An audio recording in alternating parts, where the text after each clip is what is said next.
Hey guys, so this is my everyday look. I'm actually starting off with the Arbonne RE9 Advanced Extra Moisture Restorative Day Cream with an SPF of 15. And I'm just applying that all over my face, making sure that I'm getting all the spots that I need.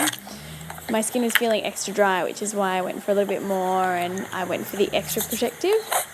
But all around, this is a really nice cream and moisturizer, as it feels really nourishing.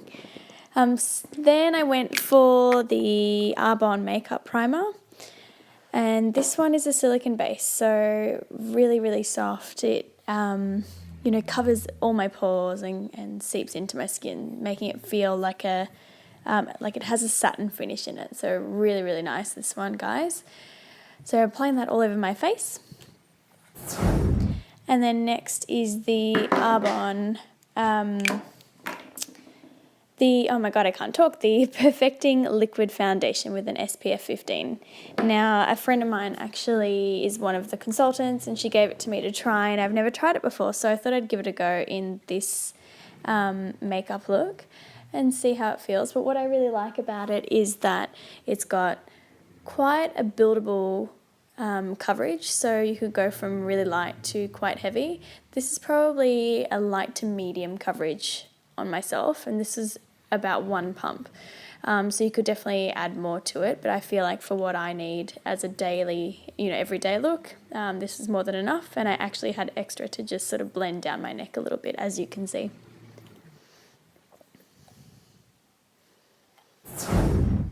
So then is another Arbonne product. I've actually got the Arbonne Cream Concealer, and this one is in light. This one I just pat underneath my eyes in a triangular motion just to try and eliminate some of my dark circles. I find that this one is a little more sticky. So right now over here it's a little bit cold, so I can get away with wearing something like this, but if it was really hot, I feel like I would need something a little bit lighter. It does pretty well covering all the little blemishes that I have on my face, so I don't mind it for that. And I don't feel like I have to apply too much without it getting too cakey. What I find with this one, guys, is if you have a lot of little creases underneath your eyes, then I recommend something a little bit lighter, as it can tend to accentuate those. Okay, I'm falling a little bit behind here. So another Arbonne product, I've got the, what's it called? Can't even find the name. The Got You Covered Mineral Powder Foundation, and this one has an SPF of 15. Again, I just use this as more of a finishing powder rather than a foundation. So I put that all on my T-zone to make sure that that's covered, as they're the most oily parts of my face, and then blend it all around my face. So next up is actually an old guy that I got from the Body Shop, and it's just a lip balm. I don't really know what it's called because it's it's faded off the packaging, but I definitely make sure that I put something like this on my lips before I do any other lip makeup, just so that my lips feel hydrated. So then I've got the eyebrow pencil, and this one I believe is from Australis. It's in the dark brown colour, and this one I just lightly draw over my eyes. I clearly didn't do a good job in showing you guys, so if you want me to show you, let me know, but that just fills in any little spots that I have where the hairs aren't growing. And then now I'm just adding my bronzer. So I like to use my bronzer to contour my face and give myself some more shade and more definition. This one's by Gorgeous Cosmetics, and I think it's the only colour they have, but it's Endless Summer 01 ES. And I really like this one for fair skin because it's not too dark, it's a matte finish, it doesn't look really dirty like some of the others do, and it's not too orange either.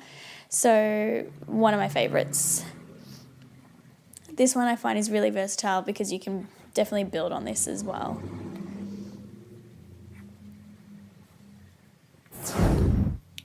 Next is my blush. This one is one of my favourite natural looking blushes, and it's from Natio. I don't know how to say this, but something that I got a little while ago. and this one I find is really natural, and I'm just dabbing it over the apples of my cheeks, and then blending it into the bronzer, and then also at the top of my forehead where the sun would naturally, touch you and give you some colour.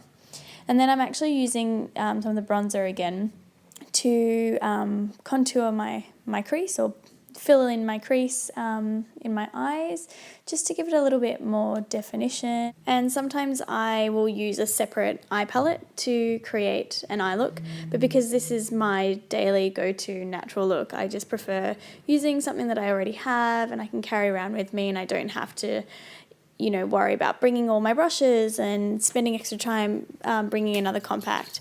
So yeah, the brown obviously blends in well and pairs with my cheeks, so that's why I go for this one. And once I've filled in the crease, I just make sure that I get a fluffy brush of some sort and just start to buff it out so that it starts to blend into my natural skin tone. I didn't do it this round, but I would also add a highlighter on the eyebrow, on the brow bone, just to make that pop and give a bit more definition and contrast between the dark and the light.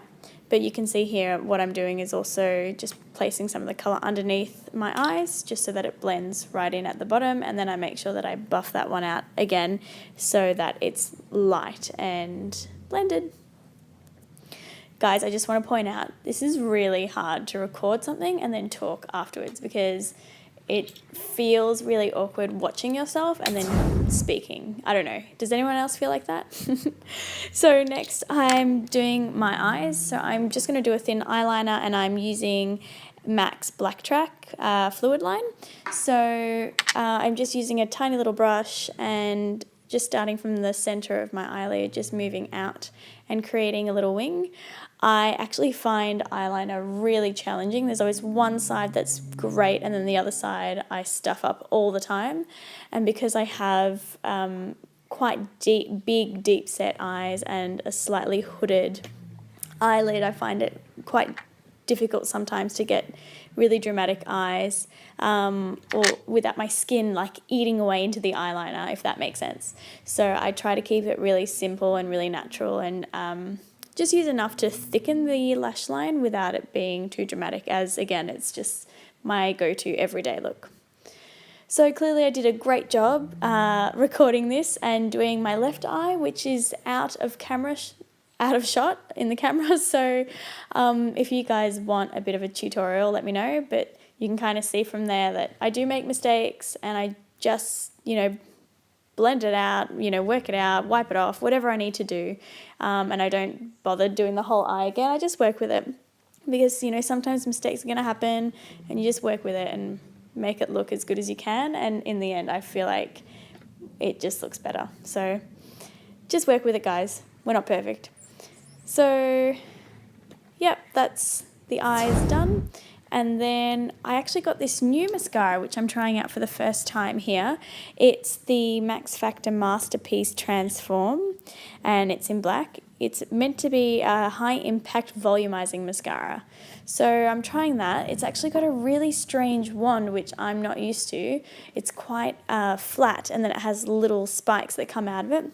So playing around with that, it's not too bad though. It actually separates the lashes pretty nicely. And I've done a top coat on top of the lashes, and then really added layers underneath the lashes. But quite a nice consistency. I just find that it probably dries a little bit quicker. So if you do want to separate your lashes, I find you have to do it a little bit quicker. So I'm just doing the other side now, and I tend to do my lower lash line as well. But if I feel like I want something more subtle, I won't do that. When I do my lower lash line, I feel like it gives me more of a doll-like feature to my eyes, and my eyes are something one of the parts of my face that I really like to accentuate, because they are quite big and they draw a lot of attention. So yep, work with what you've got, guys, and really own it. So just finishing that off, and I'll give you a review of that if you guys want at the end of the day, because I want to know how well that lasts and how long it stays. Some of my other mascaras dry out pretty quickly, so it'll be interesting to find out. But then last but not least, I'm just finishing off with a gloss because I don't want anything too dramatic and something that I can just add on and touch up on the go. I've actually used the Gorgeous Cosmetics Liquid Lips, and this one is in the colour Luscious. I got these a long time ago and I really love them, but they are quite sticky, so just bear that in mind, guys. Anyway, that's it. I hope you liked it. If you have any questions, let me know.